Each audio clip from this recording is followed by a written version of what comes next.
Bonjour, bonsoir tout le monde, je suis ravie de vous retrouver aujourd'hui pour cette semaine entière, de lundi à dimanche, voilà, vous aurez une vidéo tous les jours à la même heure, à 18h, et aujourd'hui j'ouvre le bal avec les polémiques qu'il y a eu sur Miss Univers. Alors je vous ai aussi gardé les Miss France pour plus tard dans la semaine, mais on va démarrer avec Miss Univers. Ah non mais attendez, je sais pas ce qui s'est passé cette année avec les Miss, mais c'était vraiment la débandade, c'était du n'importe quoi.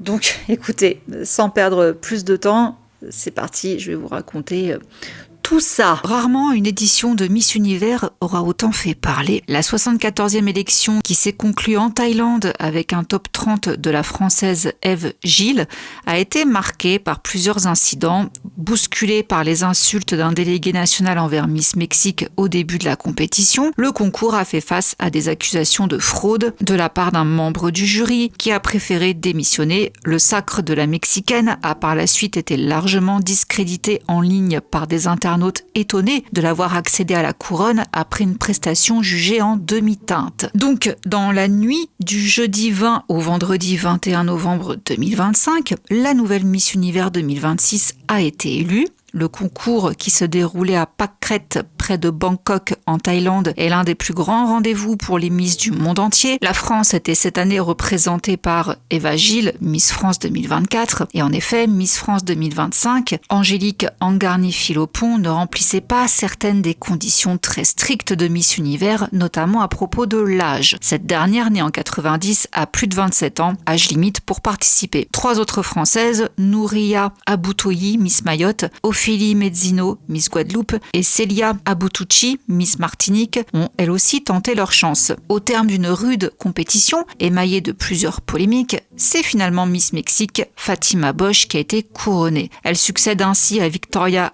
Kshaer Telving, désolé encore pour les prononciations, Miss Danemark, élue Miss Univers pour l'année 2025, et devient la 4e mexicaine à remporter le concours depuis sa création. Âgée de 25 ans, Fatima Bosch est diplômée en design de mode. La jeune femme d'1m74 s'est impliquée depuis sa plus tendre enfance dans des œuvres de charité. Plusieurs rumeurs courent selon lesquelles elle serait en couple avec un international de football américain, Kevin Alvarez, depuis fin 2023. Celle qui a été traitée d'idiote par l'un des présentateurs du concours a révélé souffrir de dyslexie et d'un trouble de l'attention, source de harcèlement durant sa scolarité. Elle dit en avoir fait sa plus grande force en tant qu'adulte. Si elles repartent bredouille, les Françaises ont tout de même séduit les jurés, puisque Ophélie Mezzino a atteint le top 12 et Eve Gilles le top 30.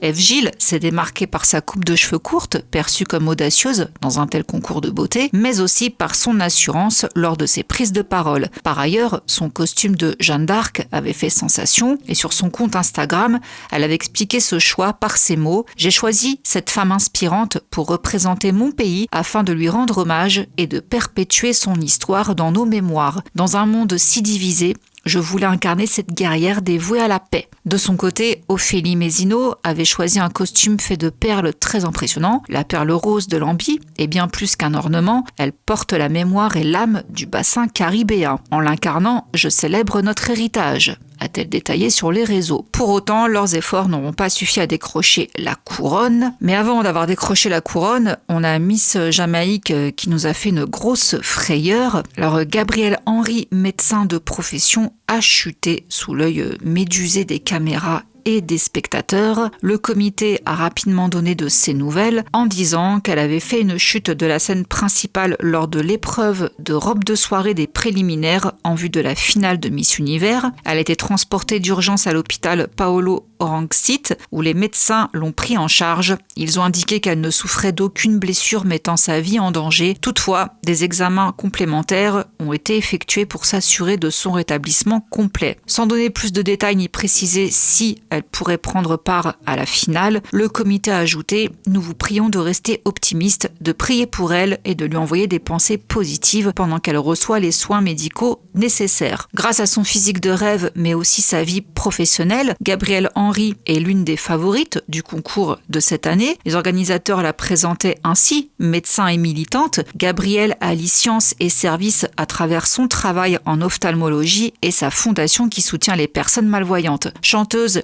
et humanitaire engagée, elle représente la Jamaïque avec grâce, détermination et un profond désir d'améliorer l'accessibilité et l'autonomisation dans le monde entier. Ses fans espéraient qu'elle se remette à temps pour la grande finale avant de repartir peut-être avec la couronne tant convoitée. Spoiler alerte, le 9 décembre, on apprenait que sa chute avait entraîné une hémorragie intracrânienne avec perte de connaissance, une fracture, des lacérations au visage et d'autres blessures importantes. Son état reste critique, sous surveillance neurologique constante et elle nécessite toujours une surveillance spécialisée 24 heures sur 24. Voilà pour les récentes nouvelles de Miss Jamaïque. Toutefois, des signes de guérison se manifestent au bout de 3 semaines d'hospitalisation. Son transfert en Jamaïque est désormais envisagé. Elle rentrera en Jamaïque dans les prochains jours, accompagnée d'une équipe médicale complète et sera transférée directement à l'hôpital pour poursuivre son traitement et sa convalescence. L'organisation du concours assure avoir fourni un soutien indéfectible à la candidate, couvrant tous les frais médicaux et de subsistance, et celle-ci a aussi voulu héberger la mère et la sœur de la Miss pour que ces dernières puissent veiller sur elle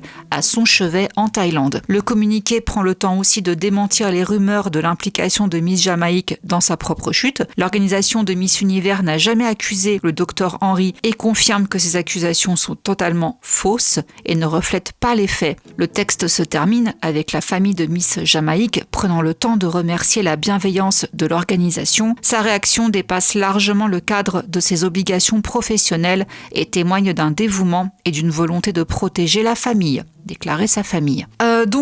Déjà voilà pour cette pauvre Miss Jamaïque qui n'est pas encore complètement sortie d'affaire. Et les polémiques, poursuivons. Le présentateur de l'émission Nawat Itzara Grisil s'en est pris mardi 2 novembre à Miss Mexique, Fatima Bosch, lors d'une réunion de préparation filmée. Alors c'est parti en vrille, des Miss se lèvent et se cassent.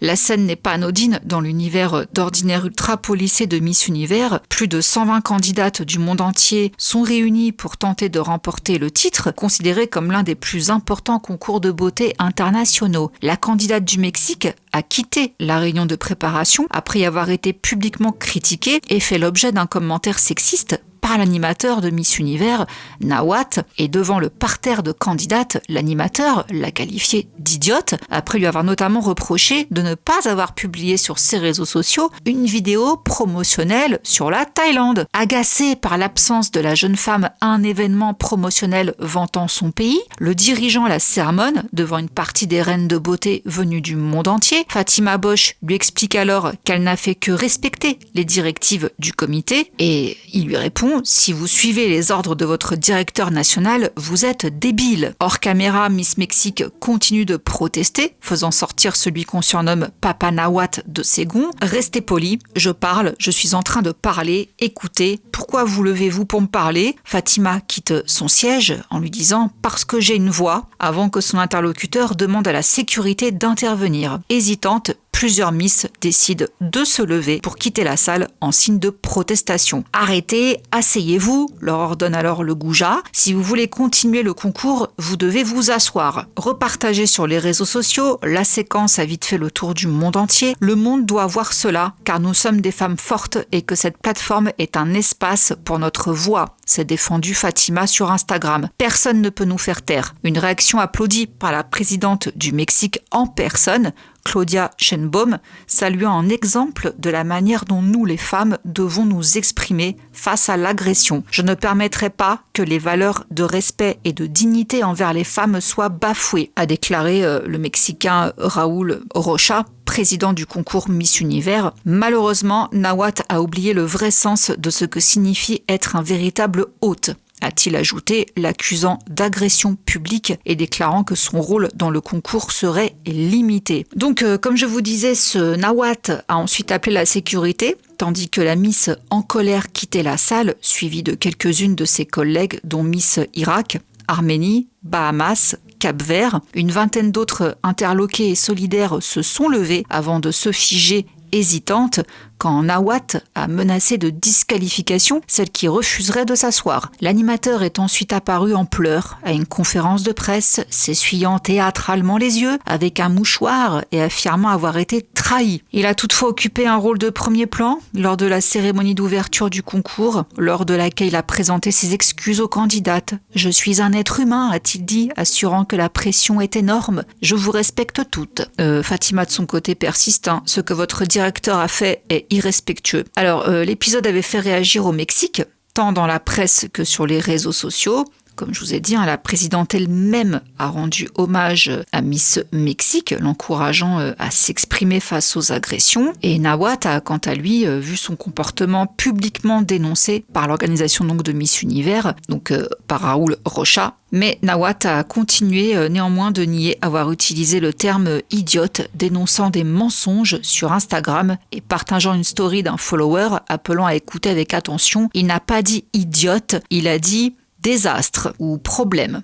Que dump, on a joué sur le mot dump, damaged, enfin genre on a mal entendu quoi. Alors face à cette polémique, Donald Trump est ressorti dans l'histoire. L'organisation avait par le passé déjà été responsable de comportements problématiques sexistes, plus particulièrement avec son ancien propriétaire de 96 à 2015, Donald Trump. Alors il y a ABC News qui a voulu rappeler plusieurs épisodes. En 2006 par exemple, Miss Finlande Nini Laaksonen l'avait accusé de lui avoir attrapé les fesses. En 2013, Miss Washington Cassandra Sears partageait une photo des candidates posant avec Trump, légendant « Ce type nous a traités comme du bétail ». Donald Trump n'hésitait pas à mettre les Miss mal à l'aise, ne respectant pas leur droit à la pudeur. En 2016, Bridget Sullivan témoignait publiquement comment le désormais président des États-Unis était rentré dans le vestiaire des Miss alors qu'elles étaient nues, des accusations qu'il avait lui-même revendiquées 10 ans auparavant lors d'une interview en 2005 pour CNN. Je cite: « On pourrait aussi dire qu'en tant que propriétaire du concours, c'est votre obligation. Vous savez, il n'y a pas d'hommes et j'ai le droit d'y aller parce que je suis le propriétaire du concours et que par conséquent, je fais une inspection. Elles sont là, nues, tout le monde va bien. Et vous voyez ces femmes magnifiques. » Oui, tout le monde va bien, on en profite. Donc voilà pour la parenthèse Trump. Alors l'édition de cette année 2025 a connu d'autres controverses. D'après les médias sociaux, la police aurait enquêté sur des participantes qui auraient prétendument filmé des vidéos montrant des oreillers portant le nom d'un casino en ligne dans leur hôtel, ce qui constitue une violation des lois thaïlandaises très strictes en matière de jeux d'argent. Il y a eu ça. Les derniers jours, plusieurs membres du jury ont choisi de claquer la porte du concours. Le premier d'entre eux est Omar Arfouch, c'était le mardi 18 novembre. Le musicien a révélé refuser de prendre part à cette mascarade après avoir accusé l'organisation d'opacité totale. Il avance qu'un vote secret s'est tenu avant l'arrivée du jury officiel, composé de 8 personnes, afin de prédéterminer le top 30. Je le cite: « C'est une décision grave, je ne voulais absolument pas ni créer une polémique, ni désavouer l'organisation, ni mettre en difficulté le concours Miss Univers. Mais il y a des choses que je ne pouvais pas cautionner. » L'artiste affirme avoir été approché par plusieurs candidates sur ses réseaux sociaux qui ont dénoncé ce qui serait une présélection hors règlement. L'organisation s'est défendue de toute faute, expliquant que le jury annoncé dans la semaine pour le programme Beyond the Crown était lié à une initiative indépendante visant à promouvoir le leadership, le service, l'éducation, la santé, l'inclusion et le soutien significatif à des causes caritatives. Ce programme fonctionne de manière totalement indépendante du concours Miss Univers et du jury officiel, insiste un communiqué précisant clairement qu'aucun jury improvisé n'a été créé, qu'aucun groupe externe n'a été autorisé à évaluer les délégués ou à sélectionner les finalistes et que toutes les évaluations du concours continuent de suivre les protocoles établi, transparent et supervisé de la Miss Universe Organization. Le texte précise que des procédures judiciaires pourraient être engagées si Omar Harfouch continuait à s'associer publiquement au concours sans autorisation. Sauf que, pour Omar Harfouch, certains membres de ce comité indépendant présenteraient un conflit d'intérêts avec plusieurs candidates. Au moins une personne entretenant une relation amoureuse avec une candidate. Donc circuler, il n'y a rien à voir, hein. Beyond the Crown, donc ce programme, c'est un comité à part, indépendant, qui se charge donc de choisir les finalistes. Voilà, il n'y a pas de problème, sauf que pour Omar, si, conflit d'intérêt, il y en a au moins un qui fricote avec une candidate. Mais en tout cas, il ne s'arrête pas là, parce que 24 heures avant la finale, Omar avait annoncé Miss Mexique gagnante dans une interview accordée à la chaîne HBO pour la simple et bonne raison qu'on l'aurait poussée à voter pour elle. Je le cite, Raúl Rocha est en affaire avec le père de Fatima Bosch, donc Miss Mexique. Raúl Rocha et son fils m'ont incité, il y a une semaine à Dubaï, à voter pour Fatima Bosch, car ils ont besoin qu'elle gagne, ce sera bon pour nos affaires, m'ont-ils dit. Alors, originaire de l'état de Tabasco, au sud du Mexique, Fatima Bosch est en effet issue d'une famille influente dans plusieurs domaines, les concours de beauté d'abord, puisque sa mère et ses tantes ont été des Miss locales. Son père, Bernardo Bosch Hernandez, est quant à lui ingénieur et fonctionnaire, et selon la presse mexicaine, il a travaillé pendant 27 ans pour la compagnie pétrolière nationale mexicaine Pemex, et il est également conseiller auprès du directeur général de Pemex Exploration et Production. Mais il dément. Non, oui, il a travaillé là, mais il ne connaît pas le directeur de Miss Univers, donc non, circuler, il n'y a rien à voir non plus. Omar Harfouch donc a sollicité un cabinet d'avocats de New York pour un éventuel dépôt de plainte contre l'organisation Miss Univers pour fraude, abus de pouvoir, corruption, tromperie,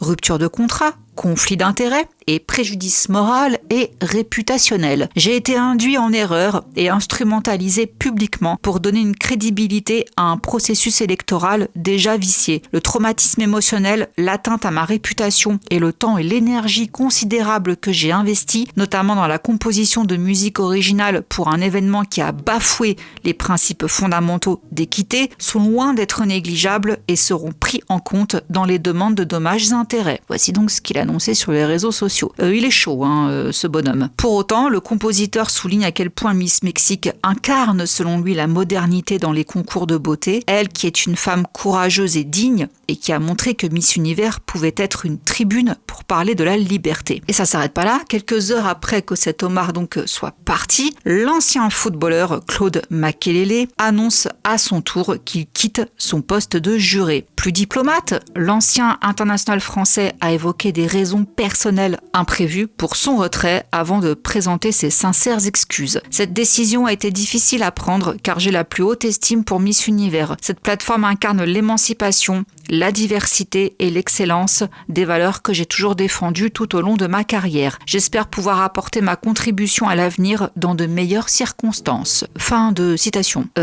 C'est toujours pas fini. Le jeudi 20 novembre, à quelques heures à peine du début de la compétition, c'est la princesse Camilla de Bourbon des Deux Siciles, présidente du jury, qui renonce elle aussi. Mais elle n'a pas dévoilé les raisons de son désistement pour le moment. Donc, dans ce climat houleux, Miss Mexique est couronnée Miss Univers le vendredi 21 novembre en Thaïlande. Miss Thaïlande, Miss Venezuela, Miss Philippines et Miss Côte d'Ivoire sont les 4 dauphines de cette nouvelle Miss Univers. Son discours, en tant que femme et Miss Univers, je veux faire entendre ma voix et la mettre au service des autres, car aujourd'hui nous devons nous exprimer pour faire bouger les choses. Nous les femmes qui avons le courage de nous lever, sommes celles qui écrivons l'histoire. Et elle s'est présentée comme un symbole de résilience et de compassion par l'organisation Miss Univers. Elle transforme son parcours marqué par la dyslexie et le TDAH en une mission d'autonomisation et de service. Designer et bénévole de longue date, elle soutient les enfants, les migrants et les communautés vulnérables. Et elle évoque en interview l'importance de la foi dans sa vie. Et elle est à la tête de sa propre marque et se décrit aussi sur Instagram comme une poète, photographe et peintre. On arrive donc au 25 novembre, quelques jours seulement, 4 pour être précise,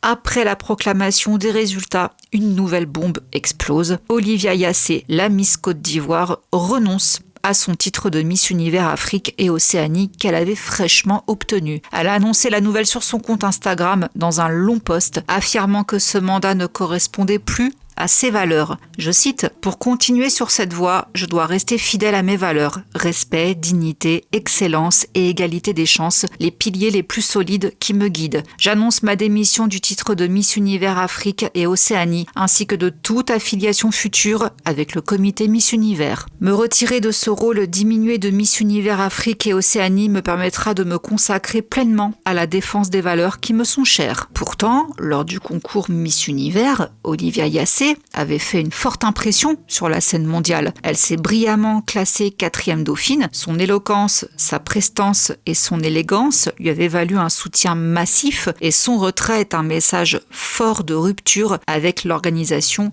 Miss Univers. La décision de la reine de beauté fait suite aux déclarations du président du concours, Raoul Rocha, lors d'un live Instagram. L'homme avait affirmé qu'étant originaire de Côte d'Ivoire, Olivia Yassé aurait de toute façon été incapable de voyager dans le monde durant son règne, le passeport ivoirien exigeant un visa pour 175 pays. Avec un tel passeport, elle aurait pu passer une année entière enfermée dans son appartement, a-t-il raillé. Ses propos avaient suscité des réactions outrées, notamment de Sylvie Tellier, ex-Miss France et ancienne directrice générale de la société Miss France. Le monsieur est fou en fait, je suis choquée, j'espère que c'est un fake. Miss Guadeloupe était également montée au créneau. Ophélie Mezzino, qui représentait la Guadeloupe au concours, avait elle pris directement à partie Raoul Rocha sur Instagram. Est-ce que vous essayez de trouver une excuse raciste pour justifier le fait que vous n'ayez pas choisi quelqu'un qui était hautement qualifié pour ce job? Est-ce que vous lisez seulement nos biographies quand on vous soumet toutes les informations du visa? Mon amie Olivia Yassé a un passeport américain. Voilà, ambiance. Et bah du coup, le lendemain, rien à voir, mais quand même, hein, peut-être le karma. Les propriétaires du concours sont soupçonnés de fraude et de trafic d'armes.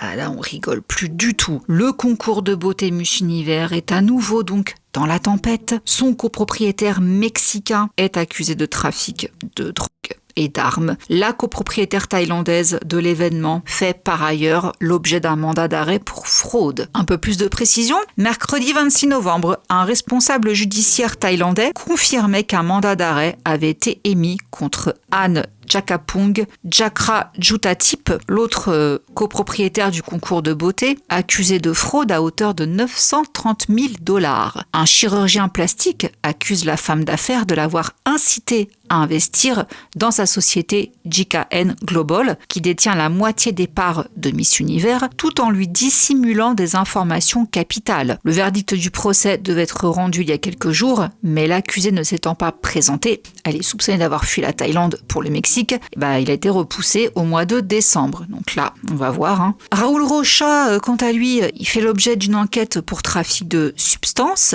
d'armes et de carburant entre le Guatemala et le Mexique. 13 suspects sont visés par des mandats d'arrêt dans cette affaire. Leur identité n'a pas été dévoilée. Des informations clés sont en train d'être rassemblées pour permettre au ministère public fédéral de continuer et d'approfondir cette enquête, a indiqué le bureau du procureur fédéral du Mexique, qui devra, entre autres, déterminer le rôle exact de Raoul Rocha dans l'entreprise criminelle. Il figure donc à ce jour parmi les personnes recherchées par la police. Le journal mexicain Reforma, citant le mandat d'arrêt, indique que les individus suspectés entretenaient des liens avec des politiciens et des autorités gouvernementales qui leur permettaient de procéder à la vente d'hydrocarbures, de stupéfiants, ainsi que le trafic et la vente de grandes quantités d'armes de guerre. D'autre part, Raoul Rocha est soupçonné de faire affaire avec Bernardo Bosch, directeur de la firme pétrolière Pemex, qui n'est autre que le père de Fatima Bosch, Miss Univers, fraîchement couronnée. Le principal concerné a démenti les allégations et affirme n'avoir aucun lien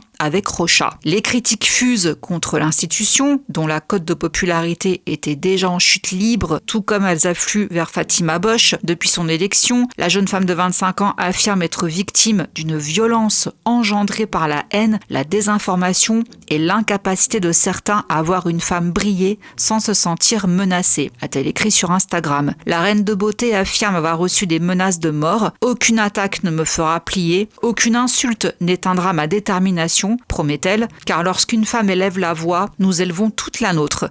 Lorsqu'une femme résiste, nous résistons toutes. Lorsqu'une femme triomphe, elle ouvre la voie à des milliers d'autres. Fin de citation de Fatima. Et Raoul, de son côté, dit se réserver le droit d'attaquer en justice quiconque diffusera de fausses informations. L'organisation a reçu le soutien des comités Miss Univers du Salvador et de la République dominicaine, selon qui le concours est plus important que n'importe quel bruit passager. Dans un entretien à Paris Match, le président de la société Miss France s'interroge sur une future participation. On paie tous une licence pour envoyer quelqu'un, donc il va falloir rendre des comptes. On ne peut pas juste mettre un mouchoir sur tout ça. Une plantade, ça peut arriver, mais cet enchaînement de couacs, il va falloir qu'il s'explique, a déclaré donc Frédéric Gilbert. Et ça s'arrête pas là. On arrive au 12 décembre. La tenante du titre de Miss Finlande, Sarah a perdu sa couronne à la suite d'une affaire de racisme. Ça a été annoncé par les organisateurs du concours de beauté. Tara Leutonen, qui a terminé 2e de la compétition, a été choisie pour lui succéder. Alors Miss Finlande, Sarah, avait été choisie comme Miss Finlande en septembre dernier et une chaîne de télévision a récemment révélé que la jeune femme avait subi de nombreuses critiques pour la publication d'une photo sur laquelle elle plisse ses yeux en les tirant avec ses doigts. Le geste a été massivement perçu comme péjoratif envers les personnes d'origine asiatique. L'intéressée a défendu son geste en affirmant qu'elle était en train de masser ses tempes et qu'elle plissait les yeux en raison de sévères maux de tête. Elle s'est toutefois excusée plus tard en conférence de presse, en particulier auprès des personnes d'origine asiatique. Le racisme n'est en aucun cas excusable, a-t-elle ajouté. Bon, trop tard, on lui a quand même retiré sa couronne. Voilà, ça a été mouvementé quand même, ce Miss Univers là, tout comme Miss France. Et c'est pas tout, je vous ai gardé une petite info pour la fin. Au début des années 2000, après avoir été élue Miss France,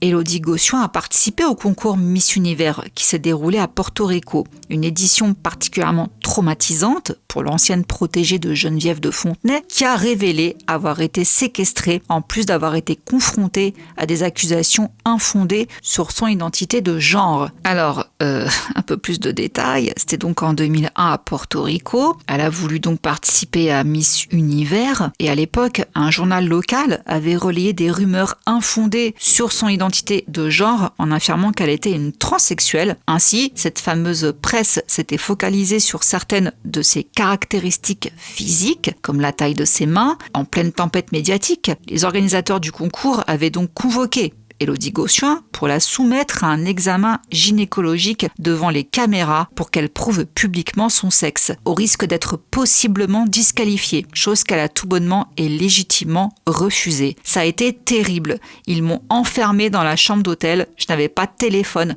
pas de portable, je ne pouvais même pas appeler ma mère. J'ai vraiment été séquestrée, ça a été un enfer. Pour voir Geneviève de Fontenay, je me suis enfuie de l'hôtel, j'ai fugué, c'était un truc de fou. Une situation effectivement totalement lunaire qui l'a profondément marquée.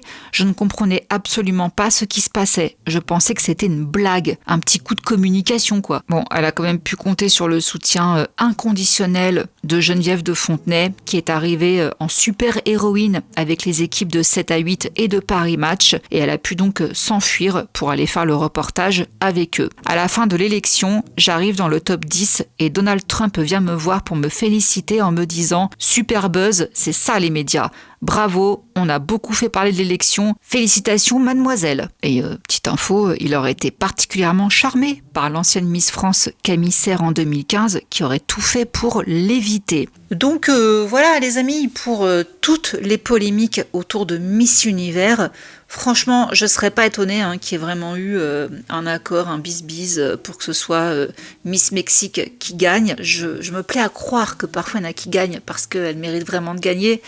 Mais j'avoue que la corruption, tout ça machin, dans ce genre de concours, bon, voilà, rien de nouveau sous le soleil, mais dinguerie quand même, tout ce qui s'est passé. Je suis dégoûtée pour Miss Côte d'Ivoire. Franchement, c'est pas possible d'être aussi con, ce qu'il a pu sortir le Raoul, effectivement, de pas se renseigner à ce point-là, mais je pense que c'était une fausse excuse. toute façon, elle n'aurait pas gagné et c'est bien dommage. Elle était vraiment très jolie. De toute façon, elles étaient toutes très jolies. Même Miss Mexique, hein, je la trouve aussi très belle. J'ai pas de favorite, on va dire. Pour moi, elles méritent toutes de gagner. Mais bon, voilà. Le dur, l'impitoyable univers des Miss. Donc écoutez les amis, c'est tout pour aujourd'hui. Je vous laisse et je vous retrouve demain pour une vidéo beaucoup moins marrante. On va pas rire du tout. Bon, vous verrez. Je vous fais des bisous. Mouah. Ciao. Undercover on the beat, so twerk it, bitch. Like.